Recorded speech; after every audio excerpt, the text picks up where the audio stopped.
Nobody wants to work with you. So I would just bully my way into getting things done the way I like. Most effective leaders, productively effective leaders, are not necessarily the smartest or the most charismatic ones.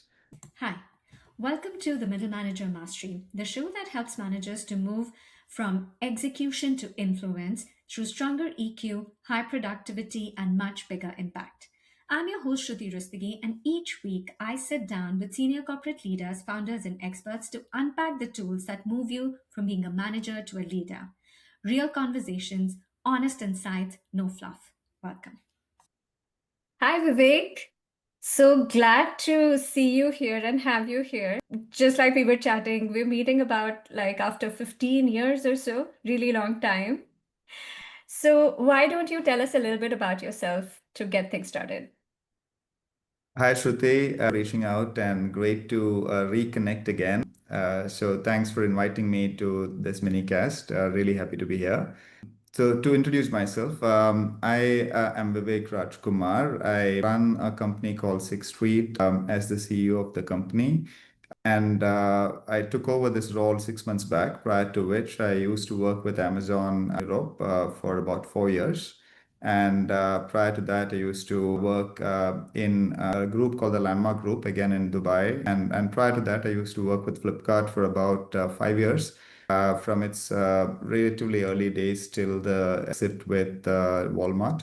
And prior to that, I started my career as a consultant with KPMG. It's where we both met in Mumbai office long back. It feels like ages back now, but that's a bit of my journey in a nutshell. So I think about 7 years in consulting, close to I would say about 12 years in e-commerce across different countries, different companies. And right now running a fashion e-commerce company in the GCC. Wonderful. Thanks for sharing, Vivek. And just by listening to you, I realized you had such a rich journey in a way, very different experiences, different markets, different cultures of the companies as well. If we want to be effective in whatever we are doing, we need to work with the mindset that's helping us, right? We cannot be in a mindset that's not aligned to us being effective, is how I have found things to be. I would love to get your take on it. And where do you think some of the mindset shifts have helped you be more effectively productive, if I can call it that? One thing I've observed, I've had the privilege of working with a lot of great leaders over time, especially in e-commerce, but also in consulting to some extent. And the thing I've observed is that the most effective leaders, productively effective leaders, are not necessarily the smartest or the most charismatic ones. Rather, they are the people who are universally liked and respected. And sometimes you tend to call it organization politics and stuff like that. But the reality is that it's very tough to be universally liked and respected, and it takes a rare combination of four traits from what I've observed: humility, empathy, resourcefulness, and intelligence. So you need to bring all the four together to really be universally liked. And the people who I've seen doing this well are those who are willing to, even when they have the right answers, they know what needs to be done. They are willing to go the extra mile of taking people along. They're willing to go slower if it means that they need to spend time inspiring people, if it means that they need to persuade other stakeholders, but they want to take people along, and they are very good at convincing and persuading people and taking them or bringing them on board their mission. So those are the people who I have seen to be the most effective. And most people don't do it not because they don't know it, but just because it's too much work. It's Hmm. just very tough to do it. To me, that mindset, that willingness to go the extra mile, even when you can take an easy route out, is something that builds a reputation over the long term and makes you a highly effective leader. Very interesting. So you said humility, empathy, resourcefulness, and intelligence. Those are the four that you said, right? Resourcefulness is an interesting one because I know humility and empathy, yes, 100%. Many times we don't think of resourcefulness as a key piece. And I almost think of it like Mark Manson has called it high agency. These are the people who know how to get things done, they know how to Right. figure out. And so that is such an important one in a leader. Tell me more about this, Vivek. This is new. So I think to me, resourcefulness is about figuring out how to get things done, even when you don't have all the resources or the answers, right? Hmm. So I think one question I've seen resourceful people ask is, how do we, first of all, they are good with questions. They ask a lot of questions. And second, they ask the right questions. So they tend to ask, what will it take to get this done? How do we do this, right? So they Hmm. ask open-ended questions about what will it take. So, which kind of signals that they're willing to bring in more resources, more people if required, and they're not attached to their own idea or solution. They're willing to get people, get others' inputs on this, right? So they're kind of resource investigators. They're willing to go out there, figure out the best person who has the best answer to solve this. So which is why the humility part becomes very important as well, right? Yes. So I think that that to me is resourcefulness, asking the right questions irrespective of who you're asking it to, sometimes even to more junior people in the hierarchy. But if you know that they can provide you the right answers, then being willing to listen to them and work on whatever gets the job done, right? So that's resourcefulness. Hmm. I like it. You call them resource investigators. That's an interesting phrase to call them. But yeah, actually, resourcefulness does go hand in hand with humility now that I think about it, very much.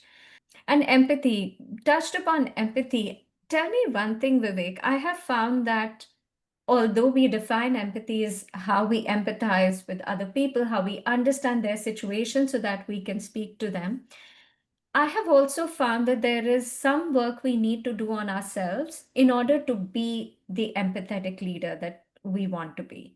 Tell me how in your life you have done that, because I'm sure you are fairly universally liked and respected. So I'm sure you display these four skills too. So tell me how, as a leader, you have learned to develop the skill of empathy.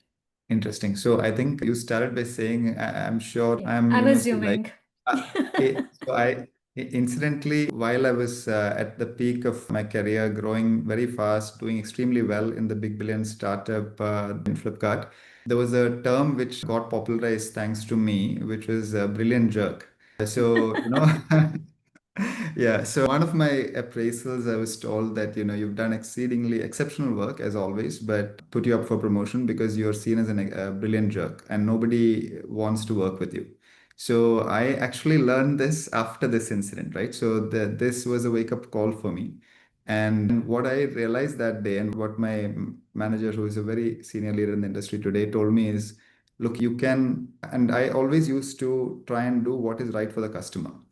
For me, it was always about customer experience, and therefore I didn't used to care about what others would feel or think or do. I'll just go ahead and do what is right for the customer, oftentimes at the expense of the teams who are stakeholders. So I would just bully my way into getting things done the way I like it, right? Now, because I was a high performer, I had the, let's say, the power to do that in the organization. But then this leader sat me down and told me, look, you can go fast if you go alone, but if you want to go far, you need to really take people along. And then he asked me to go have an open conversation with the leaders of the two teams who had leveled this concerns against me or feedback for me. So then I went and had those conversations half-heartedly because I was like, as long as business is delivering results, how does it matter? But after those conversations, I think I realized that it's not that they didn't want the best things for the customers. It's just that there are some practical realities which I wasn't able to understand and relate to because I was not from that particular function and I had not lived their reality, right? So it's not possible for you to live everyone's reality in the life, but what you can do is you can listen to them and try to understand where they're coming from. And I think I never displayed that curiosity to start with, and hence they didn't talk to me. Now that I was genuinely trying to understand what I can do differently, they were open to it and they were willing to share what their concerns was. And then in that situation, I think in many cases, I felt that, okay, we often went with the second best solution, not the best solution. But even second best solutions delivered better results than first best solution when people were bought in, right? So when the Hmm. stakeholders were bought in, we were able to deliver better results with the second best solutions. So I think it was a journey for me. It took me a while to figure out that, okay, yes, at the end of the day, you want to get the best result, but taking people along will get you results which will outlast you. Otherwise, as long as I was there, it'll happen. But then the moment I move out, all those processes were broken and it was not going to happen. So I think it was not easy to build that empathy because it starts with, as you said, it starts with recognizing that there is something lacking in you. And for me, it was about being curious about how each function works, what their practical realities are, which I don't understand, and therefore, what are some additional constraints that I need to factor in while thinking about solutions. And most importantly, willing to hear or bring others' perspectives into the solution rather than coming up with what I thought was the best solution. So I think I've moved away from. So at one point of time, I used to pride myself on being the smartest in the room. Now I try hard not to be the smartest in the room in any room, right? So I'm much more a person who asks questions rather than gives answers. Has been a big shift in the way. And sometimes empathy is just that. It's about Yeah. asking questions, making people feel seen and heard, and just including them in every conversation. That's it, right? It's nothing beyond that. So true. And many interesting things in what you said, right? I was just reflecting. So, one, curiosity is such a big factor. So, if you think about some of the things that you stated, humility, there is curiosity automatically because you accept that you don't have all the answers. Empathy, there is curiosity because you want to understand the other person's perspective. Resourcefulness has an automatic curiosity built in, otherwise, you won't be able to find the most, you won't be the resource investigator, like you called it. And intelligence can never come because learning never comes without curiosity. So, if I think about it, curiosity, and one of the leadership principles we used to say in Amazon, learn and be curious, that's such a like, it just underpins everything in a way. The other thing that was striking me when you were talking about it was also that best solution. So you said we could go with the second best solution or the best solution. Sometimes I think, what are your optimization dimensions? Like what makes it best or not best itself could be very different. So maybe it's the most optimal solution for the customer. But like you said, is it going to be the most long lasting one? Will it continue as a mechanism and a process once you leave? And maybe that's a dimension when you add, then it becomes different. Another dimension could be about the well being of everybody else. How bought in are they? And this brings me to also thinking like, how can we start thinking about it as a system versus just one dimension? So, as a system, is the solution most optimal or not? And then we might come to very different solutions versus when we just think from one dimension. Very interesting, Vivek. Thank you. Those were pretty much all the questions I had. It was very, very engaging and lovely conversation. Thank you for regaling us with all the stories. Any last thing, Vivek, that you have in terms of one life mantra or one last message you would want to share with people listening? There's nothing that lights me up more than a new insight. And there's nothing that makes my day more than knowing that someone somewhere got inspired because of something I shared. So, on that note, I think each of us today we live in a world where there is so much content that if you want to learn, you can always learn. But each of us is unique in the way we absorb and learn things. And therefore, there's a need for different formats, different perspectives, and different ways of sharing and learning. This means that each of us, and then each of us have a different skill in terms of how we learn and how we teach. So I think one thing which I consistently tell everyone I meet is do not underestimate how much you might be able to help someone else to learn, right? So I think for me, the one mantra I'd like to leave everyone with is keep learning and keep teaching. That's what gives life its meaning, I think. Love it. Thank you, Vivek. Thank you so much. Thank you, Shruti. Thank you for tuning in. If something landed for you today, try it this week and tell me how it went. If this episode helped, share it with someone who you think needs it. Leave us a rating so that this show reaches everyone it's meant to reach and it's meant for. Till then, keep building the influence, keep driving the results, and keep having the impact. See you in the next episode.